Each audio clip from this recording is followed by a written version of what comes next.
Hey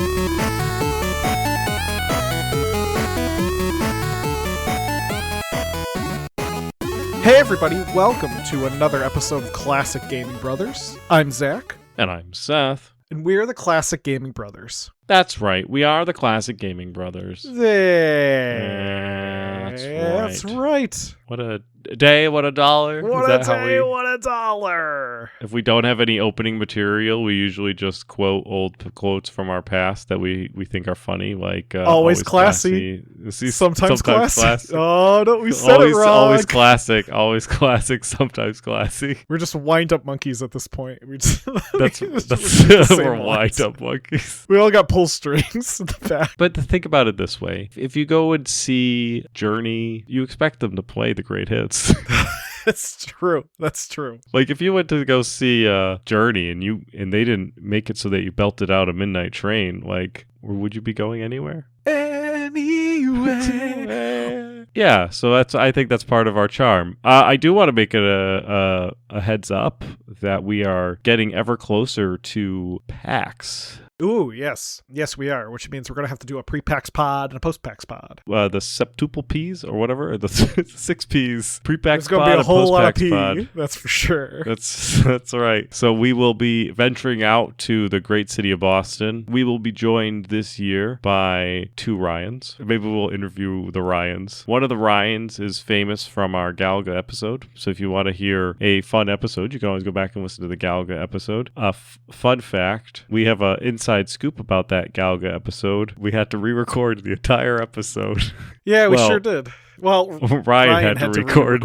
His Ryan, such a trooper, he had to re-record his entire audio track because he had a technical issue. Can be an arduous task. When I was on Josh's episode, Still Loading, which I think Zach was just on or would be coming on. I would have just recorded. My episode's not out yet. Wait, didn't you were just on an episode? Yes, but that episode's not going to be out until the end of March. Oh, so soon. You'll be soon on an episode of Still Loading. And you would have just been on as of last Sunday. Your episode aired. Oh, yeah. I didn't know if we were still ahead. So last Sunday, I was on an episode of Still Loading with our good friend Josh. And in an episode coming soon to you, Zach will be on an episode of Still Loading as well. And I think Zach may even be coming back. And we also need to get Josh out of the glove box. Did you make that reference about the glove box to him when you were on? Did you make it? Oh, we had a full-on conversation about the glove box. There was another guest on when we recorded, and I thought it might have been a little weird to do the glove box bit with the third party. That's where we differ. Where you try to be respectful of other people's opinions. I'm not. I would have just leaned into the weird. But yeah, I definitely did the glove box bit with Josh. He actually explained in our episode the history of the glove box bit because it was his bit. It was his bit he brought to us, and he explained to we talked about it, like how it came to be, and I believe it's in the episode, unless he cut it for time. To be fair, I haven't listened to my own episode, but I don't particularly need. Well, I guess I was there, so I lived that episode. Fair enough. Oh, just to recap, we're going to be going to PAX. We're on a couple episodes of Still Loading, so check those out. And we may be getting Josh to come back on our show sometime soon. Yeah. So lots of things to look forward to. But let's look back a little bit. And what have you recently been playing? Seth, recently I've been playing Reanimal, released in 2026 by Tarsier Studios. Reanimal is a horror puzzle co-op game where you play as 2 siblings trying to find their friends in a twisted world of grotesque creatures and enemies. The game feels a lot like Little Nightmares because the team who made it is the team who made the first 2 Little Nightmares. In fact, it's considered a spiritual successor to Little Nightmares, as Tarsier no longer owns the rights to those games. But in Reanimal, you explore a world where everything is significantly larger than you. You play as 2 very small children, and the monsters that you encounter are huge and disturbing. In fact, the first monster that I encountered with my friend Sean, fan of the show, as we were playing at co-op, was a character called the Sniffer. And the Sniffer is a large, slender, grotesque man who is made of human skin. Not how we are made of human skin. He's made of human skin as in it's kind of sloppily placed on his body. Like, well, it's not his. It's not his. Yeah, it's decidedly not his skin. And it's a little too big for him, so it kind of like droops on his body, but he's very tall and slender, and he wears a hat and he drives an ice cream truck. And he's very creepy. So is this like It Takes Two but creepy? Yeah, it's like It Takes Two, but creepy. So you have to solve different puzzles as you and your co-op partner, and you have to avoid different monsters. Not just the large creature, but also there's these things that will chase after you that also kind of look like human skin, but with no bones or muscles, and they just kind of slither on the ground like snakes. It's a really creepy game, but I really like it. So far, I think the atmosphere is fantastic. I think the gameplay is pretty good. There's some combat, very limited, so it's not really designed to be a combat heavy game. You're mostly just trying to escape, and overall I think it's been a really fun time. And I've been playing that with Sean, fan of the show, and that's Reanimal by Tarsier Studios, currently available on all the major platforms. Seth, what about you? So the alpha for Warhammer 40k Dark Heresy has been out for more than a month, and I'm pretty excited about playing it. I have not gotten the alpha because I don't particularly want to pre-order the game, but fair. So I won't get the alpha, but I am decidedly trying to play through Rogue Trader and beat that before Dark Heresy comes out, where you play as an Inquisitor in the Warhammer 40k world. So I'm back to playing Rogue Trader, as it were. I do think there's some interesting stats, though. They released some stats for Dark Heresy, and they have about 10,000 plus people that played the alpha, and 77% of those people chose normal difficulty, which is decidedly above average in average. And it's kind of cool that they're sharing out the type of feedback that they're getting and kind of the stats of how their alpha's going. Yeah, that's cool. So anyway, back to Rogue Trader, what I've been playing some more, and I think I talked about it a while ago. It's a game that was developed and published by Owlcat Games, and it was released 2 years ago, December 2023. So we're still in February, so it wasn't just 3 years ago, but it's been a couple of years since they released it. I'm playing my Rogue Trader Ignatius, who, for a reminder of people who don't remember, is a psyker. So he's kind of like a magician and deals with the warp. He's also a rogue trader, which means he's like the king of an entire planetary system. Yeah. And is like the emperor's divine representation of power.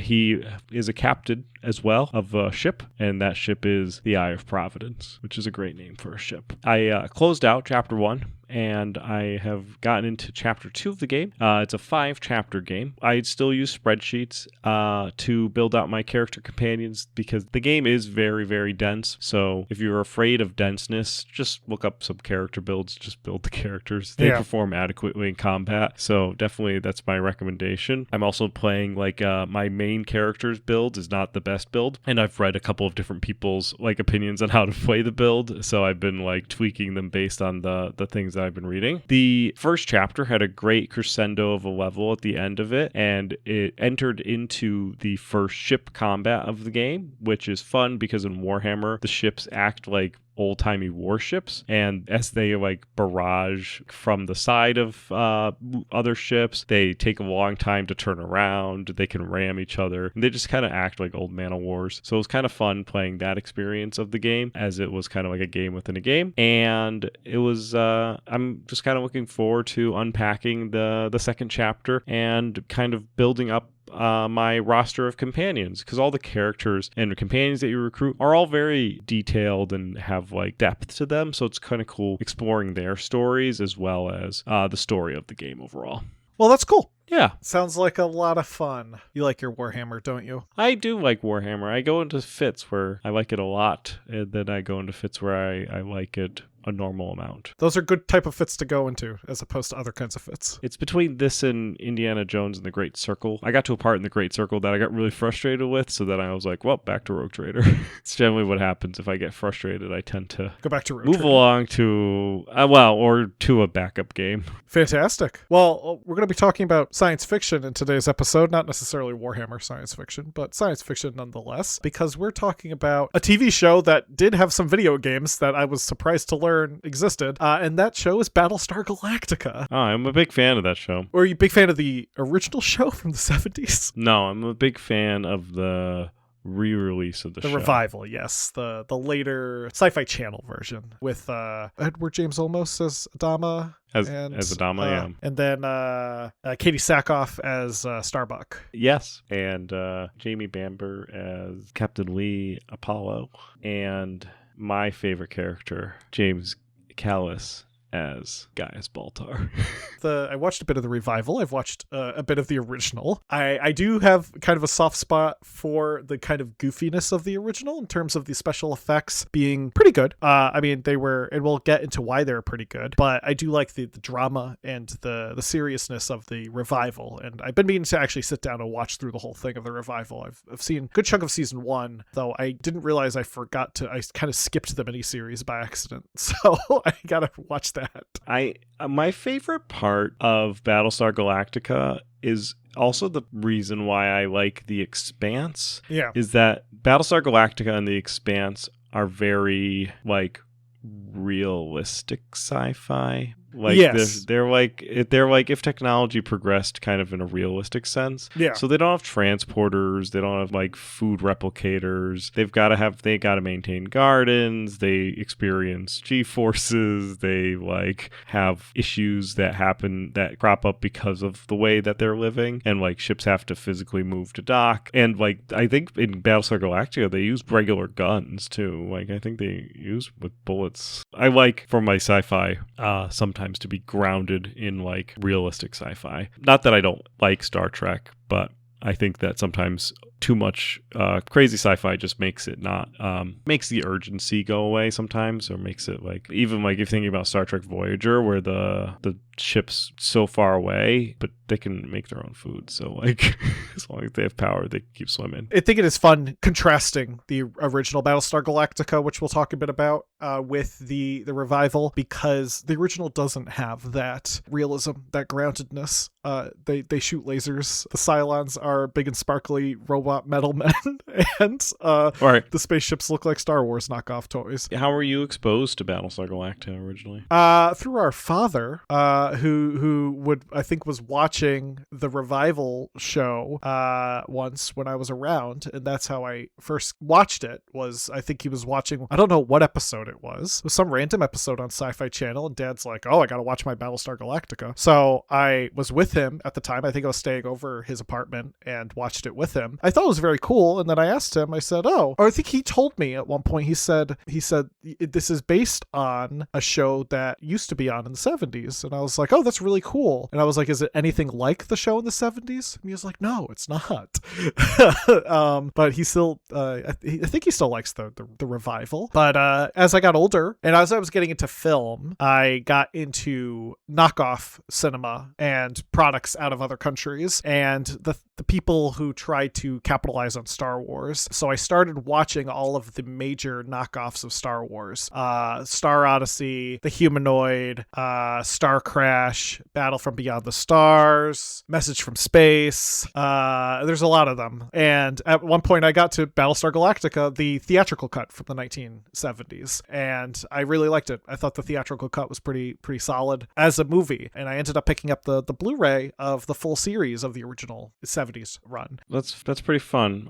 I was introduced to the board game Battlestar Galactica. I went over a friend's house, and all we did for like, I want to say like 8 hours was play the board game over and over again, because it's a lot of fun. The board game, I don't know if we'll talk about it. I don't think we will, but it's like a asymmetrical type of board game where essentially it's kind of like Secret Hitler, where somebody's a Cylon, or possibly there is no Cylons, but there's like the ship's falling apart, and you also have to deal with the Cylon, and then the Cylons win if there's certain conditions, and then people become Cylons throughout it. And Gaius Baltar always has 2 different cards to reveal whether or not he's Cylons. So sometimes I was called President Cylon, because Gaius Baltar is also very early in the secession plan of being president. So yeah, I was exposed to the board game, and then I was like, wow, this board game is really fun and interesting. I wonder what the show's like. And then I started watching the show, and I was like, oh, this is kind of cool. It's kind of like the board game. To get into the history of the show, in 1977, the world was introduced to a little film that some of you may have heard of. That film was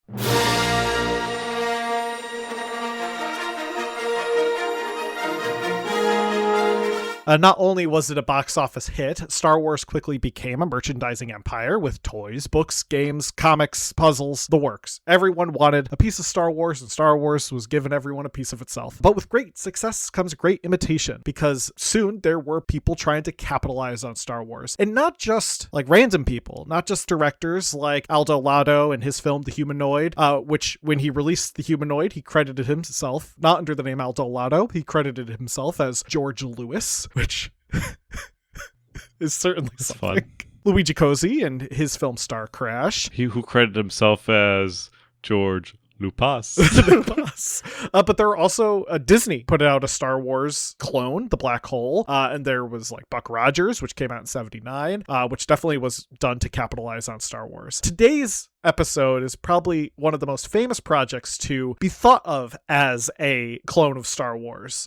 Though, as we discuss the plot, you'll probably realize it's not really much of a clone, but that show, of course, is Battlestar Galactica. Now, the original Battlestar Galactica was released in 1978, only 1 year after Star Wars. The show was created by Glenn Larson, who previously worked for shows like The Fugitive. He was the creator of Alias Smith and Jones and worked on $6 Million Man. Larson was an active member of the Church of Latter-day Saints, and much of his ideas for Battlestar Galactica stemmed from his faith, and these ideas for the show, according to him, went back as far as the 1960s. His original concept for a TV show was called Adam's Ark, and much of the concepts for this early show became part of Battlestar Galactica.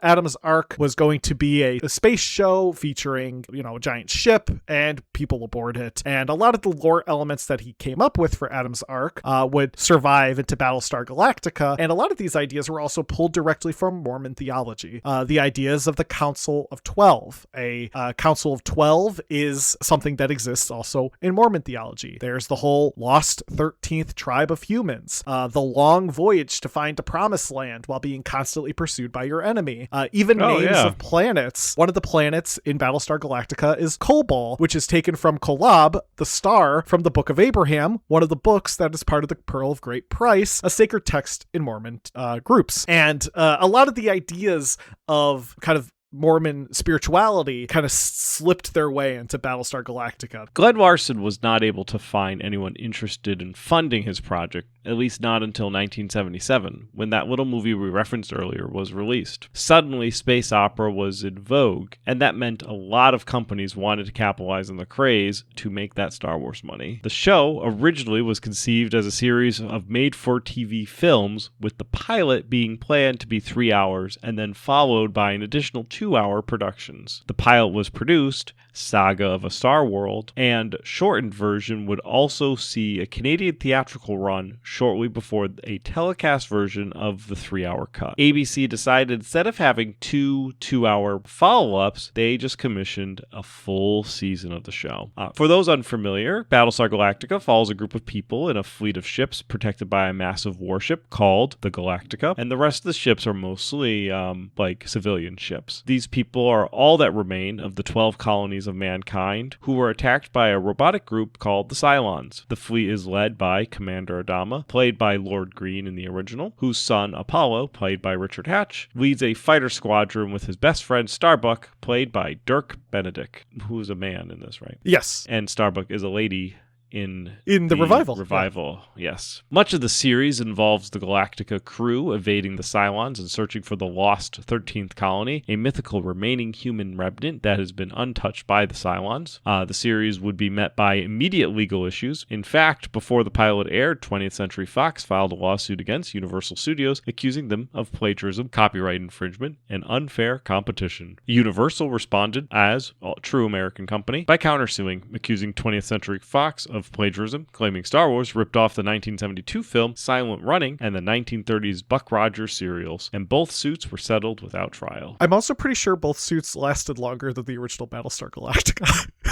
Oh, that's fun. George Lucas himself also threatened legal action against Apogee Incorporated, unrelated to Apogee Software. Apogee Incorporated were the company that was involved with the props and special effects for Battlestar Galactica. Now, Apogee Incorporated was founded by John Dykstra. Dykstra originally was a member of Industrial Light and Magic, and ILM, for those who don't know, is a company that was founded by George Lucas. Now, Industrial Light and Magic used to be located in one part of California, and they decided they were going to move their studio to San Rafael, California. And John Dykstra and a group of people from ILM said, we don't want to move. And so ILM said, okay, see ya. And they left, and John Dykstra would form Apogee in its wake, essentially, and take over that old studio. However, Lucas claimed that Dykstra was using unsurrendered ILM material and equipment for his development of the Battlestar Galactica props, as ILM did leave material and equipment in their studio. Eventually, Apogee did agree to surrender all of ILM's equipment, and thus no legal action ended up being taken on that path. However, Lucas would also file a separate complaint against the toys created by Mattel for Battlestar Galactica, specifically the Cylon Raider and the Colonial Viper, which shot small pellets. Lucas's complaint wasn't necessarily about infringement. I mean, yes, he was concerned that the toys kind of looked like Star Wars toys, but this wasn't necessarily about infringing on his IP. This was more of a fear of market confusion if there was to be an accident that occurred with a Galactica toy that would then be blamed on George Lucas. Because if someone sees a toy that looks like a Star Wars toy, they're going to be like, the Star Wars man did it in the newspaper. However, his fears ended up unfortunately being realized when one of the Galactica toys would result in the death of a child in 1978 who suffocated on a pellet fired from the toy. And then a second child was close to suffocating, and they were rushed to the ER when a pellet was lodged in their throat, but they survived. So Mattel would promptly issue a recall and redesign of all the toys. Oh yeah, I'd hope so. And Kenner's over there like sealing off Boba Fett so they don't shoot. Exactly. I was thinking about that when I was reading about that, yeah. The original Battlestar Galactica show aired from 1978 until 1979 and featured 24 episodes. In 1980, it was briefly brought back for a revival, which is the Galactica 1980 revival, which features the Galactica crew finally arriving at the 13th colony, but it is then revealed to be 1980's Earth. This revival didn't last long and had only 10 episodes that aired. Then they attempted to revive the show again in 1999 with a trailer being produced for Battlestar Galactica, The Second Coming, which is a choice of a byline, though this wouldn't go anywhere. In 2003, a second revival was attempted with a reboot miniseries just called Battlestar Galactica. This miniseries would evolve into a full-fledged series that took a life on its own. I feel like Battlestar Galactica: The Second Coming would have pissed off J.R.R. Tolkien.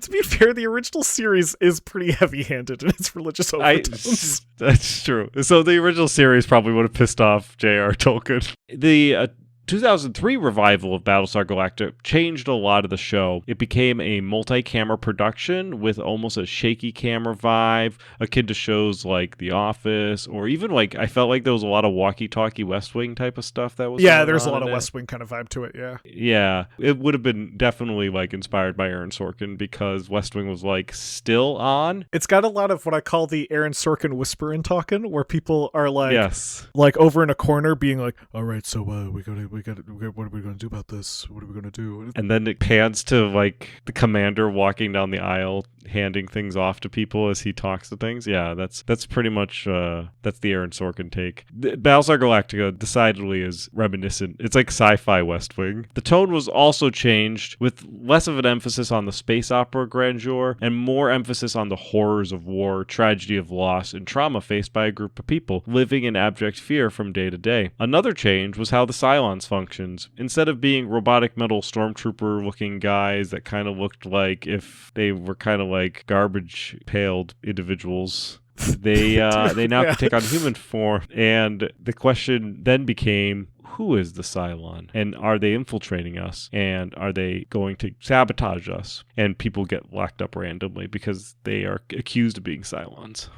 Yeah, and the lore of the Cylon changes significantly. In the original Battlestar Galactica, the Cylons were created by like a reptilian race of creatures who created the Cylons as like their defense, and then that race of creatures all died out. And in the revival, I think it's revealed that the Cylons were like created by the people as like a worker class, and then they developed religion, and then I think the Cylons became monotheistic, and then war started because it's Battlestar Galactica is an interesting show. War never changes. War never changes. The revival series was more human-centered. Again, less of the space opera, more of the grounded drama, and would also proved to be pretty popular. It outlived the original series, airing 4 seasons, 2 specials, and a prequel series called Caprica, and inspired things in its own right. Inspired books, inspired memes, inspired comics, board games, and both shows would inspire plenty of these things: comics, books, toys, role-playing games, and crucially for this podcast, video games. Now, the original series surprisingly didn't inspire that many video games. I was shocked to find. The show had its fans, but there were only a few games that were released related to the IP. One of the first of these was barely a video game. It didn't even start out as a Battlestar Galactica game, even. In the 1970s, Mattel had this line of handheld electronic games. These were often pretty cheap plastic handheld toys that used LED lights and simple logic to display something like football or a type of battle scenario, maybe like Battleship. But one of these was a 1976 game called Missile Attack, and it sold pretty poorly because television stations like NBC refused to air commercials for a game called Missile Attack. So Mattel said, well, we have this TV show called Battlestar Galactica, which name is not as controversial as Missile Attack. So they would promptly rebrand Missile Attack as Battlestar Galactica Space Alert and sell it as that. And it's this kind of handheld system that looks a bit like a brick with a red button on it. It has some Battlestar Galactica logos and artwork on it. There's an LED display that's supposed to display missiles being sent at you, and your job is to intercept these missiles. The more you shoot, the better you do. The more missiles you hit, the better your score gets. I can also see why Mattel wasn't wanting to air commercials called Missile Attack in the 70s, since the late 60s had the Cuban Missile Crisis. Arguably, calling something Missile Attack during the Cuban Missile Crisis would have been bad. NBC was probably like, you know what, maybe we don't do this. There's a missile attack going on, everyone. Buy yours today. Just like one of those, decidedly 90s commercial. Oh yeah, Missile Attack. Mattel, through their M Network brand for Atari, would also release a game titled Space Battle, and a version of the Intellivision called Space Attack. Both of these games were developed as Battlestar Galactica games, but had to be changed last minute to be unrelated to the series. The reason for this change was that Mattel developed the games with the understanding that they had the rights to the video games due to their release of the electronic game. However, and much to their dismay, they learned that they did not in fact secure the rights to video games. They only could release electronic games, which are decidedly different, and they would not be able to sell the games of Space Battle and Space Attack under the license of Battlestar Galactica. The games were basically finished when they got this news, which is, I feel, poor planning on Mattel. So they simply just changed the names, which is also decidedly the lazy corporate way to get out of a problem. All the graphics remained the same, though this is Atari and a television, so we're not talking about the details are being really amazing anyway. Another game, Star Raiders, was released in 1980 for the Atari 2600 and 8-bit line. While not officially a Battlestar Galactica game, the game was inspired by both Star Wars and Battlestar Galactica, with the main villain referred to as Xylons. And that's with a Z. Yeah, and I think some of the ships in that game, because I play Star Raiders on Atari, some of the ships look like base stars, which is the Cylon bases that kind of look like they look like a weird X symbol. Oh yeah, that's fun. Outside of the US, in 1983, A&F Software released Cylon Attack for the BBC Micro, ZX Spectrum, and Acorn Electron. This game is interesting. It's kind of a pseudo 3D shooter where you have to defend yourself from waves of incoming Cylon ships. There are also 2 other games that were released for MS-DOS, Amiga, PC-98, and Atari ST called Epic, and Epic had a sequel called Inferno by Digital Image Design. These were released in 1992 and 1994 respectively. They're not officially based on Battlestar Galactica, but both games contain a number of similarities in the plots of their games to the plots of Battlestar Galactica. Both games feature a fleet of ships carrying the last remnants of humanity while being constantly pursued by an enemy force, though in these games they're called the Rexons, not the Cylons. But definitely the influence is pretty obvious. From there, we have to wait a bit until the next game, and they just called it Battlestar Galactica, released in 2003 for PS2 and Xbox, a game that finally licensed Battlestar Galactica correctly. While the game was released to coincide with the revival's airing, also in 2003, it mostly takes its aesthetic from the original version of the show, which I would say is a design choice. Developed by Warthog Games, you play as a young Commander Adama during a period known as the First Cylon War. You pilot Adama's Colonial Viper and blast at enemies in a 3D space shooter. You can adjust the speed and power of your missiles, and each mission is judged based on your performance. The game received mixed reception on its release. GamePro gave the game a 4 out of 5 stars, Game Revolution gave it a C, and IGN rated 7.4 out of 10. Decidedly, it was a game. I feel like they should have gotten, if it was supposed to be like a game to be a companion game for the show, I feel like they could have done a 3D space shooter and you could have played as like maybe the choices between like Starbuck and like Apollo, like, and instead of like building a history of like if you watch the show and you don't like Commander Adama, why do you want to play a game where you play as him as a young version of himself? You're also specifically playing as young Adama from the 70s. Yeah. Now, another game, also just called Battlestar Galactica, was released in 2007. This game would be directly based on the revival, released for Xbox Live Arcade and on Windows. The game was developed by Sierra. Like the last game, you play as a Colonial Viper pilot, though this time you're not a named Colonial Viper pilot, you're just kind of a random one. And unlike the last game, which was a 3D space shooter, this is a top-down space shooter. The game is directly based on the show in the sense that the combat in the game is based on specific scenes from the first 2 seasons. Certain combat scenarios that occur during the first 2 seasons are adapted into this game. The game also does incorporate multiplayer and kind of has an arcade-like quality to it. I call it like 3D Asteroids in the sense that you're kind of in a top-down perspective and you can spin around in all directions and fly around and shoot at the enemies. They're coming from all different ways, so it feels like Asteroids. But people didn't like it. Reviews were mostly negative, and the aggregate scores put it at about a 55%. So it wasn't incredibly enjoyed. And it almost seemed like fans responded to the negative quality of these games because there would be a total conversion of Free Space to a 3D flight sim game to create Beyond the Red Line, which was a dogfight simulator allowing you to play as either Colonial Viper or Cylon Raider. The total conversion became pretty popular, enough so that it was featured on the cover of a few Ukrainian gaming magazines and received Mod of the Year in 2008 from the Mod Database. Also in 2008, a majority of the team who worked on Beyond the Red Line would leave the project due to creative differences, and these members would create a fork of the project called Diaspora, which would release in 2012 and was also positively received by fans. And these are pretty cool. They are, again, dogfight simulators, so you can play as a Colonial Viper or Cylon Raider and duke it out. I like the design of the Colonial Vipers. We haven't talked about it, but the Colonial Vipers look like X-Wings, but they've had their wings taken off. Yeah, like little snub fighters. Yeah. The next official project would be Battlestar Galactica Online, which was released in 2011 from Big Point Games. The game was built in Unity and similar to previous games was a space combat simulator. You take the role of a colonial member or a Cylon, and after a tutorial, you are sent to your home sector.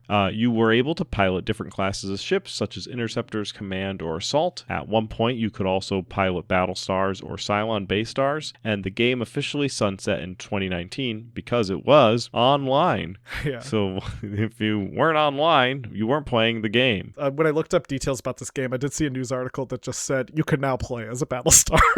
It was very exciting. That is exciting. Officially, there has been at least one other Battlestar Galactica game called Deadlock, which was released in 2017 from Black Lab Games and Slytherin Software. The game is a turn-based strategy using simultaneous systems where opponents confirm and execute their commands at the same time. The game features both PvP and 2-player co-op against computer-controlled enemies. And while some people like turn-based strategies using simultaneous systems, sometimes I like to play by email.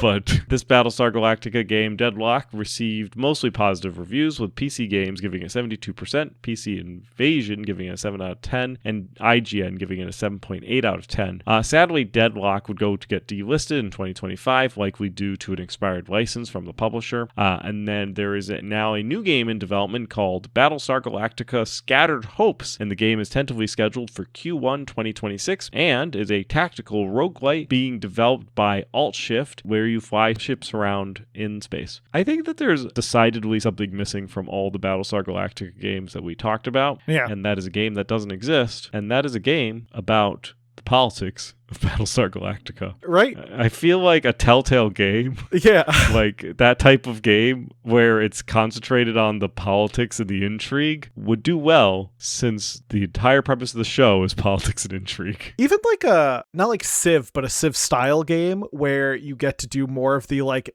economic and like political like back dealings and stuff like that. Like I kind of want a game that's just the Battlestar and it's just all the inner workings of the Battlestar. Like give me something like that. Or like they should do like Barotrauma but in a Battlestar. Oh yeah, that could be fun with all these little like other ships floating around. Yeah, and you have to like send out your snub fighters to go take care of Cylons when they come by. Yeah, look at that. We could make a Battlestar Galactica game. No, well, I mean, we could come up theoretically with one. make it. Come up with them. Yeah. I don't think I can make it physically. No, we don't have gaming. I'm not we don't skilled have with chops. I don't have a gaming hammer that I can pound into a game. That's how games are made, right? Yes, 100%. That being said, that's basically it for the Battlestar Galactica games. Outside of these official games, there was like a pinball skin for Pinball FX that I noticed, and I didn't even put a note in because I don't think that's really worth mentioning. And there's also apparently a pretty active Second Life Battlestar Galactica community, which means, Seth, I think for your politic RPing, that's probably where the fun is probably in the Second Life Battlestar Galactica communities that exist, because I assume they're not doing space piloting in Second Life. I assume it's mostly RPing. And that would involve me playing Second Life, though. That's true. Moving away from Battlestar Galactica and getting into our retro rewind, Seth had me play a game called Alien Logic for MS-DOS, though technically this game has a longer name, and that's Alien Logic: A Sky Realms of Jarun Adventure. Released in 1994 from Cyrodiil Software and published by SSI. The game is set in the Sky Realms of Jarun RPG world.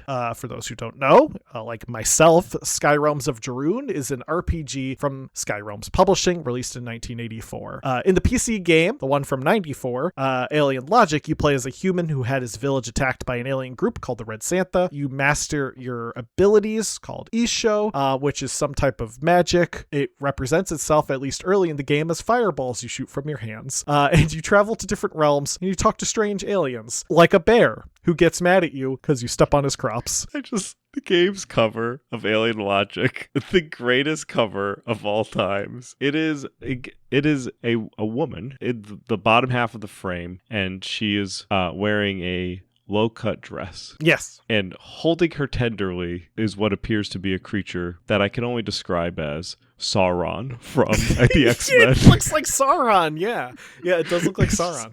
And he is looking to the right, and he just looks pleased with himself. And the lady looks like she is irritated, like he is, like he did. She doesn't look like angry or like mad, like she has been kidnapped or is being held against her will. She looks like he didn't do the dishes. I feel like that's just the vibe of the game. The whole game feels like it was made by people who were doing incredibly potent, dangerous drugs. Which, to be fair, it was 1980s when the original RPG came out. They probably were doing potent, dangerous drugs. Yeah, at least cocaine.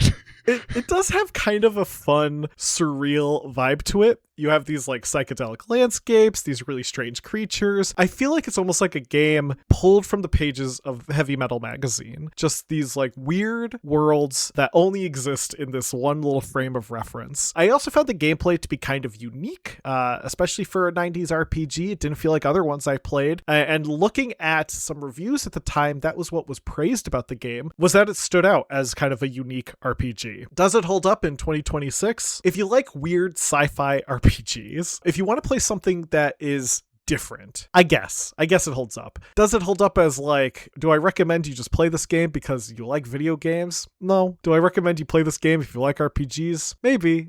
Probably not. Like, there's definitely better RPGs to play out there, but if you want to try something unique, try Alien Logic for MS-DOS. Next week, Seth, I want you to play a game for MS-DOS called Ambush at Soranor. Great, thank you.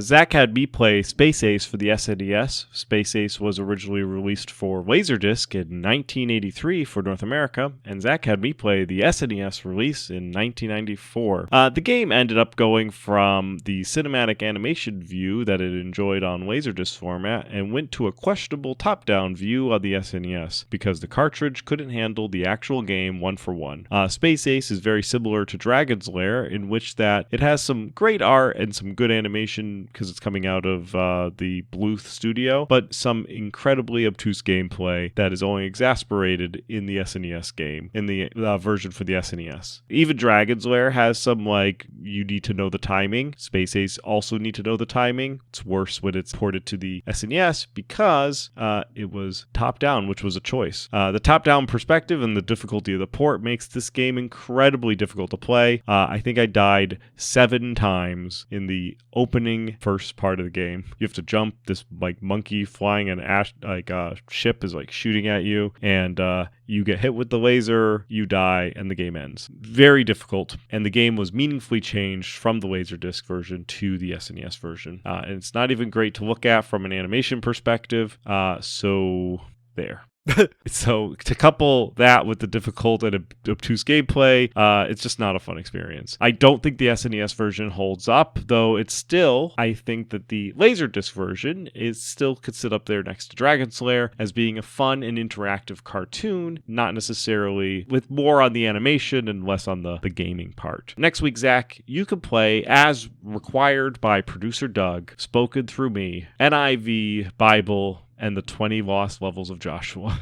For Game Boy? For the Game Boy. Well, thank you, brother, and also producer Doug, for that beautiful choice of game. I'm excited to try the NIV Bible and the 20 Lost Levels of Joshua for the Game Boy. That being said, dear listeners, if you have any memories of playing any of the Battlestar Galactica games, or if you want to tell us all about who your favorite character is, or why they should have aired more than 10 episodes of Galactica 1980, let us know. You can do so by emailing us at classicgamingbrothers@gmail.com. We're available wherever podcasts can be found via Podbean, iTunes, or iHeartRadio. We're available on Patreon. Check us out. We're available on YouTube. Like and subscribe. We're available on social media, Classic Gaming Brothers, CG Brothers Pod. We're also available on Twitch, Classic Gaming Brothers, and on our website, www.classicgamingbrothers.com. Seth, am I forgetting anything? Don't play games like my brother. And don't play games like my brother. I've been Seth. And I've been Zach. And we've been the Classic Gaming Brothers. There. That's right. That's right.